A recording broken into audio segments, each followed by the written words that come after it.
बुलढाण्यात उद्या अन्नदाता संघर्ष पदयात्रा, हर्षवर्धन सपकाळ यांच्या नेतृत्वात काँग्रेस आक्रमक. बुलढाणा शेतकरी, कष्टकरी, शेतमजूर आणि तरुणांच्या विविध मागण्यांसाठी राष्ट्रीय काँग्रेस पक्षाच्या वतीने प्रदेशाध्यक्ष हर्षवर्धन सपकाळ यांच्या नेतृत्वात बुलढाणा जिल्ह्यात उद्या अन्नदाता संघर्ष पदयात्रेचे आयोजन करण्यात आले आहे.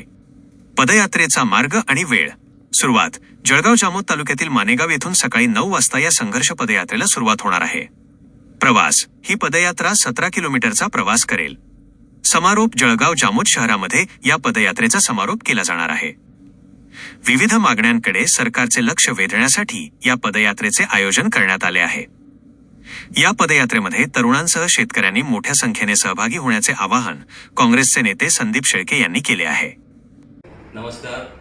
उद्या 4 मेला काँग्रेसचे प्रदेशाध्यक्ष माननीय हर्षवर्धन दादा सपकाळ यांच्या नेतृत्वामध्ये अन्नदाता संघर्ष पदयात्रा निघणार आहे. बुलढाणा जिल्ह्यामधील जळगाव जामोद तालुक्यातील मानेगाव ते जळगाव जामोद अशी 15 किलोमीटरची ही पदयात्रा राहणार आहे. आज रोजी जिल्ह्यामध्येच नव्हे तर संबंध महाराष्ट्रात शेतकरी, कष्टकरी, युवक, महिला यांना वेगवेगळ्या समस्यांना सामोरं जावं लागतं. या पदयात्रेमध्ये शेतकऱ्यांचा सातबारा तात्काळ कोरा झाला पाहिजे. पूर्णपणे कोणतेही अट व निकष न लावता कर्जमाफी मिळाली पाहिजे, ही महत्त्वाची मागणी राहणार आहे. सोयाबीनला 8,000 रुपये प्रति क्विंटल, हरभऱ्याला 8,000 रुपये प्रति क्विंटल, तुरीला 10,000 रुपये प्रति क्विंटल आणि कापसाला 12,000 रुपये प्रति क्विंटल भाव मिळाला पाहिजे, ही एक महत्त्वाची मागणी आहे. MSP हमी भाव कायदा या ठिकाणी लागू झाला पाहिजे. कृषी साहित्यावर GST आकारला जातो, कृषी साहित्य GST करमुक्त झालं पाहिजे.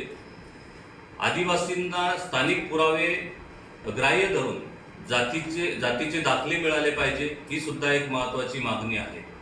केंद्र सरकारने जी ट्रेड डील केलेली आहे, या ट्रेड डीलच्या माध्यमातून इथल्या सर्वसामान्य नागरिकांचं आणि शेतकऱ्यांचं फार मोठं नुकसान होणार आहे. ती ट्रेड डील सुद्धा रद्द झाली पाहिजे. आज आपण बघतो की गॅसची दरवाढ आहे, पेट्रोल डिझेलची दरवाढ आहे, त्याच्यासोबत त्यांची टंचाई सुद्धा आहे. तर यावर ही दरवाढ रद्द होऊन टंचाई दूर झाली पाहिजे, ही सुद्धा एक महत्त्वाची मागणी आहे.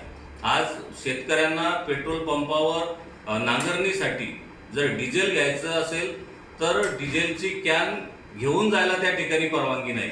त्यांना त्या ठिकाणी ट्रॅक्टर न्यावं लागतं. शेतामध्ये जर JCBचं पोकलँडचं काम चालू असेल तर ट्रॅक्टर, JCB, पोकलँड जर डिझेल पेट्रोल पंपावर नेलं तरच डिझेल आणि पेट्रोल मिळतं. तर ही जी जाचक अट आहे, अन्यायकारक अट आमच्या शेतकऱ्यांना, कष्टकऱ्यांना या ठिकाणी आहे, ती सुद्धा रद्द झाली पाहिजे. अशा विविध मागण्यांसाठी ही अन्नदाता संघर्ष पदयात्रा निघते आहे. यामध्ये प्रदेश काँग्रेसचे विविध पदाधिकारी, ज्येष्ठ पदाधिकारी, खासदार, आमदार यामध्ये सहभागी होणार आहेत. शेतकऱ्यांना न्याय मिळाला पाहिजे, यासाठी ही पदयात्रा महत्त्वाची आहे. मी जिल्ह्यातील नागरिकांना, शेतकऱ्यांना आणि युवकांना सुद्धा आवाहन करतो की आपण या पदयात्रेमध्ये मोठ्या संख्येनं सहभागी व्हावं. धन्यवाद.